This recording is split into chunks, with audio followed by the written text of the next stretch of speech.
श्री राम। जय माँ विंध्यवासिनी, जय गुरुदेव, जय महर्षि जी। आज हम बात करना चाहते हैं कि बच्चों और बच्चों के भविष्य के बारे में, कि माता पिता चिंता रहते हैं कि अरे हमारा बच्चा, इसका भविष्य कैसा होगा, क्या करेगा क्या नहीं करेगा, इसका बहुत चिंतन करते हैं माता पिता। जैसे बच्चा बड़ा होता जाता है वैसे वैसे उनकी चिंता बढ़ जाती है।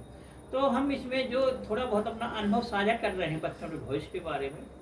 सबसे पहले तो हम ये बताना चाहते हैं कि जो बच्चा होता है, जो बच्चे का स्वभाव या चाल चलन रहता है, उसका 70% तो माता पिता के गुणों का होता है। कि जैसे माता पिता ने किया होगा, जब जब किया होगा, जितने वो तेज रहे होंगे, जितने बुद्धि वाले रहे होंगे, जितने विवेकशील रहे होंगे और छल कपट जैसा वो करते रहेंगे, ऐसे उसमें 70% गुण तो अपने माता पिता के आते हैं। फिर उसमें यह देखना पड़ता है कि बच्चा कैसा है, चंचल है कि सीधा है, बहिर्मुखी है, अंतर्मुखी है। बच्चे का स्वभाव मालूम पड़ जाता है। बच्चा ये नहीं कि पढ़ाई से ही, उसके नंबरों से ही उसका आकलन किया जाए। वो स्कूल की पढ़ाई से तो ठीक है, अच्छी बात है, नंबर आते हैं, लेकिन उसके स्वभाव, उसके चाल चलन, उसके क्रियाकलापों से, उसकी चंचलता से, उसके उत्तरों से, उसके प्रश्नों से बहुत सारा आकलन होता है कि ये बच्चा बड़ा होकर कैसे निकलेगा, वो कैसे कैसे घर में नॉर्मल रूप में कैसे रहता है, कैसे काम करता है, कैसे सवाल करता है, कैसे जवाब देता है। इन चीज़ों से बहुत ही मालूम पड़ जाता है कि बच्चा हमारा कैसा निकलेगा। और जो माता पिता करते हैं, या जो उनका मन में भी उनके उस अंश रहता है कि हम ये करना था, हम ये नहीं कर पाए, उन चीज़ों में बच्चों को महारत हासिल हो। मतलब जो माता पिता का गुण होते हैं, या जो उनका बिजनेस होता है, या जो वो कार्य करते हैं क्षेत्र में, उस चीज़ में बच्चों का अधिक ज्ञान रहता है, अधिक उनका स्वभाव रहता है, अधिक उनको उसी प्रकार का उन्हें कार्य करने में भी पसंद आता है। और तो इसी बच्चों के देखते रहें कि उसका कहाँ मन है, और उसका पढ़ाई से आकलन न करें उसके भविष्य का। पढ़ाई भी जरूरी है हर चीज़ के लिए, बिना पढ़ाई के कुछ होता नहीं है।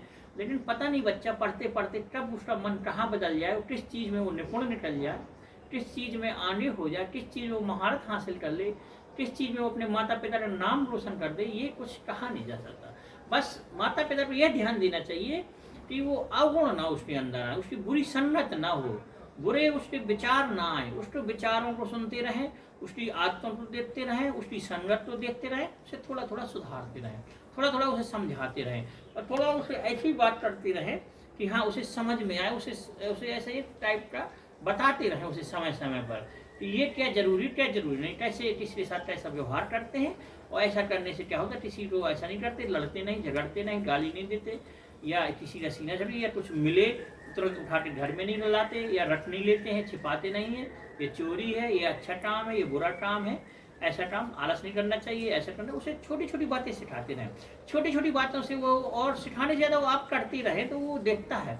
वो देखने में बच्चे ज़्यादा अपने आप में ढालते हैं, सुनने में तो कम ढालते हैं, लेकिन बच्चा अगर देखते हैं कि हमारे माता पिता क्या कर रहे हैं, और हमारे घर वाले क्या कर रहे हैं, किसके साथ कैसा व्यवहार कर रहे हैं, हमारे माता पिता अपने माता पिता से क्या व्यवहार कर रहे हैं, अपने रिश्तेदारों से क्या व्यवहार कर रहे हैं, अपने बात करने वाले से क्या, कर्मचारियों से क्या व्यवहार कर रहे हैं, ये बच्चे में बहुत असर करता है। बच्चों के दिमाग में यह बहुत असर करता है कि हमारे घर वाले कैसा किसी के साथ व्यवहार कर रहे हैं। उस व्यवहार को देखता है, ऐसे उसके गुण आ जाते हैं।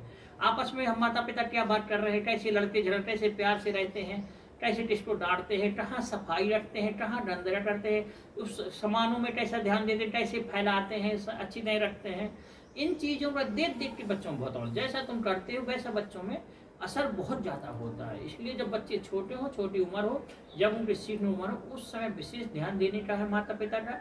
आप ऐसा कार्य करें जो बच्चों में सही प्रभाव पड़े।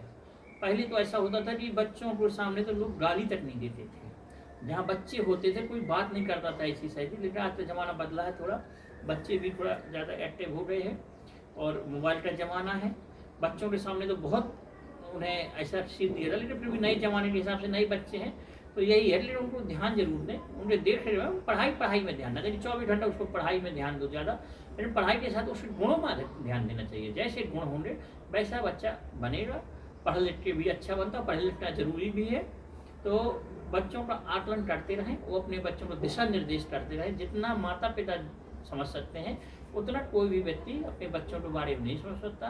तो माता पिता को ही उसके अच्छे का, बनने का, बिगड़ने का पूरा श्रेय, पूरा दायित्व माता पिता पर जाता है, और कुछ अपने कर्मों से मिलता है कि अगर हमने कुछ ऐसा किया होगा तो कुछ कर्मों के फल की वजह से कुछ हमारे साथ ऐसा होता है, क्योंकि जो बात हमें नहीं मिल पाते, जैसे हमने किसी चाहने वाले के साथ अच्छा किया, उसने प्रशंसा दिया, तो हमारे बच्चों के साथ वो अच्छा होगा। अगर हमने किसी कष्ट पहुँचाया तो हमारे बच्चों के साथ, क्योंकि डायरेक्ट कुछ चीज़ें स्वयं नहीं मिलती हैं, कर्मों का फल कुछ स्वयं नहीं मिलता, कुछ अपने चाहने वालों पर निकलता है। तो हमारा यही कहना है कि आप स्वयं रहें, आप अच्छा कार्य करिए और अपने बच्चों को भी अच्छा कार्य करने की सलाह दीजिए और उन्हें भी बढ़ाइए। उन्हें जितना समय मिले मार्गदर्शन देते रहिए, उन्हें समय पर ध्यान देते रहिए और उन्हें प्रेम भाव से, एक व्यवहार से समझाने में ज़्यादा ध्यान दीजिए। डांटने मारने कूटने की अपेक्षा समझाने में ज़्यादा ध्यान दीजिए। यही ये बच्चों की उम्र रहती है। बच्चों को 10 साल से, मतलब शुरू से लेकर 10 साल से 15 साल का जो समय है बच्चों का, ये समझाने का समय है ज़्यादा, कि इससे क्या करना चाहिए, कैसे करना चाहिए, इसमें थोड़ा ध्यान दीजिए। कुछ तो बच्चे ऐसे होते हैं जो शैतानी करते हैं, बाद में अच्छे बच्चे निकल जाते हैं। बस उनका थोड़ा भोलापन कम होना, थोड़ा चंचल बच्चे सब काम कर लेते हैं अपना, और अपने माता पिता नाम उठाओ, अपना जो भी व्यापार हो उस व्यापार में हाथ भरा। हमने ऐसे लोग देखे कि 20-22 साल तो कुछ नहीं करते हैं, फिर एक समय ऐसा आता है वो किसी काम में इतना मन लग जाता है उनका कि वो उस कार्य में बिल्कुल निपुण हो जाते हैं। अपने पिताजी से, अपने परिवार, अपनी जिम्मेदारी से वो बढ़ के काम करते हैं, जिम्मेदारी से काम निभाते हैं और अपने नाम रोशन करते हैं। ऐसे बहुत से लड़के हमने देखे अपने साथ वाले कि उन्होंने अपने घर परिवार की पूरी जिम्मेदारी उठाई है। लेकिन पहले लग रहा है ये लड़का क्या करेगा, लेकिन ऐसा निखर के आता है कि वह पूरी जिम्मेदारी उठा लेता है। इसलिए उससे ज़्यादा ऐसी बातें न करिए कि उसे मन में वो पैदा हो, उसे हौसला बढ़ाते रहिए, उसकी प्रशंसा करते रहिए और उसके कार्यों को देखते रहिए। जय श्री राम, जय।